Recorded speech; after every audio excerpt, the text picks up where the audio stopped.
lelo mokolo ya esengo mama alanga nzembo na kati ya tenu ya lokumu mokolo yango nde yango tozelaki esili kokomela biso awa na kati ya plateau de 15 mama na liboso ya baetando na biso bakamera ezali koyoka bino bokoyeba nano kose présenter na molai ya likambo mpe kotalisa na biso monene ya mokolo mwa lelo esengo ya bana ya chorale de dirigeant mpo na ntina ya mokolo yango. Merci maman ndenge opesinga maloba kombo na ngai mama pasteur Luulwa Koko Yvonne na kati ya chorale nazali conseillère nationale nde pona tina ya mokolo ya lelo le 3 octobre ezali mokolo moko ya kitoko na conclusion nango ekoma elonga ya papa Simon Kimbangu Kiangani donc lokola ye alonga biso nyonso tu tolonga na nsima na ye kasi mokolo ya lelo na 1921 ezalaki mokolo ya bilelo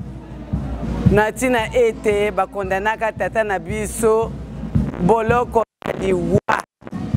esalaki bato tu pasi baoyo bazalaki nsima ya papa Simon Kimbangu esalaki bango pasi mpe biso mpe ntango toyi koyoka yango esalaki biso pasi kasi lokola tata na biso asilaka kolonga tolonga na yango wana ekoma mokolo ya esengo mpona biso etosepela mingi ndenge papa Simon Kimbangu Kiangani apesa yango na biso badirigant mpo topatrone mokolo oyo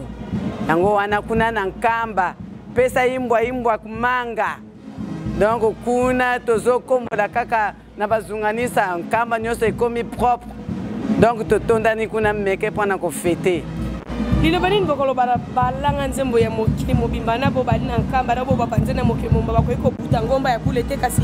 bazomine baparoise na bango respective tosepela elongo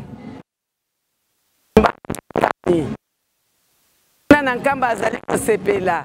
okoki konyoka te ubie osilika te mpo na nini ngai nakomi na nkamba te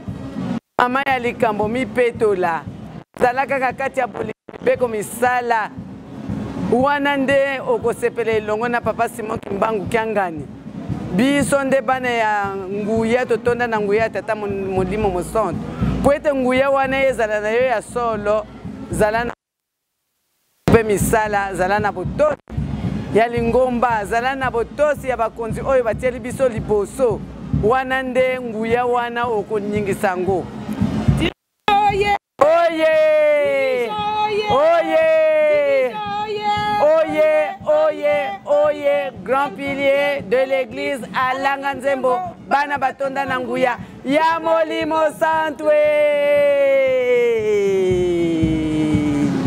komba tata mwana pe molimo santu lelo tozana esengo mingi kombo na ngai ezali maman Sadisi Nzuzi Jolie tozana esengo mingi lelo eza fête na biso le 3 octobre kimia tosengi bamisusu bake biso totikali tozali kosepela awa donc kimia tozali kosenga na fête na biso eleka malamu kobanda oyo baza na nkamba topesi papa molimo santu mbote ye aza nzambe na biso napesi baparole na ngai mbote bandeko na ngai nyonso baza bisika nyonso napesi mbote yango wana tosengi na kombo ya tata mwana pe molimo santu kamba mboka yangu ya kamba mboka ya mapamboli tokende na kombo ya tata mwana pe ni mosantu lolo ezali le 3 octobre fête oyo ya condamnation na libération ya papa Simon Kimbangu epesami na biso bana ya chorale de dirigeant na yango tokoloba oyo baninga misusu bazali na nkamba Yerusalemu bamati esika mokonzi ya bule biso tosikali na plateau awa tozali mpe na kati ya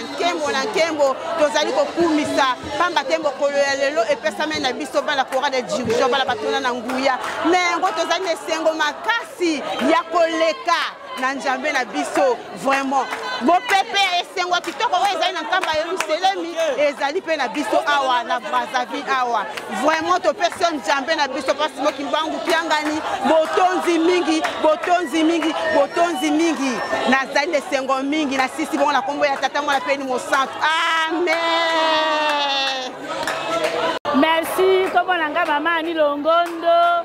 nautaki na Kisangani na ye awa nakuti lingomba na ngai ya esengo lingomba na ngai ya kitoko naza kosepela fete na biso ya badirija lelo ekuti nga 2023 nayaki na 2021 ti lelo nazali awa lingomba na biso ya kitoko tata Molimo Mosatu pambola biso papa tozali bana na yo papa kotangela biso masumu te papa esengo natali na yango na motema nazali kosepela papa na ngai ndenge okomisi nga mokolo na lelo papa biso nyonso tozali kosepela lingomba na kitoko papa o biso baangelu na tozali kosanzola biso papa pambola biso bana na tata Molimo Mosatu kotika biso te nazala esengo kosepela mokolo na lelo lokwa na komi ngai na betela katolo na 12 minutes.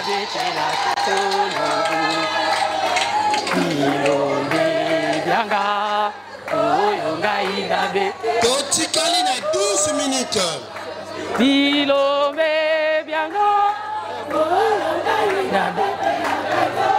Kombo na ngai mama Mokwiza Saint-Iche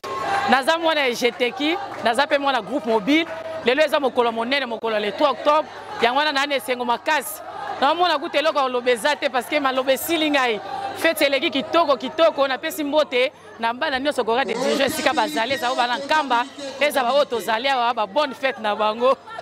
jeteki oye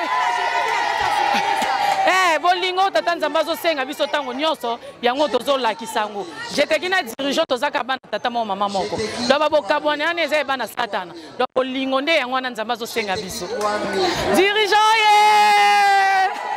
Comment tata moi appelle tata Molimo Mosatu comment na mama budget exaucé na vana na mukondo na zamo na dirigeant et c'est mon abiso ezali pona mokolo lelo ezali mokolo na biso le 3 octobre oyo tata Molimo Mosatu apesa pona biso bana dirigeant et sengo ezali makasi yango ezali ko souhaiter ba bonne fête na biso nyonso tout bana dirigeant ba bonne fête ba dirigeant na soto ya mokili mobimba yango ezali ko senga pa tata Molimo Mosatu ko pesa biso kimia biso mobimba peut-être yonde azali nzambe peut-être yonde patron 4e génération to yebi nzambe mosute bobele seye kimi otozali koluka ezali epai na ye yango tozali kosenga lelo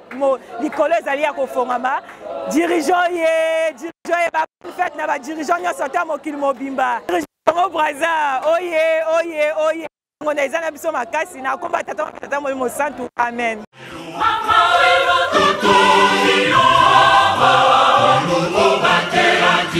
Bomba,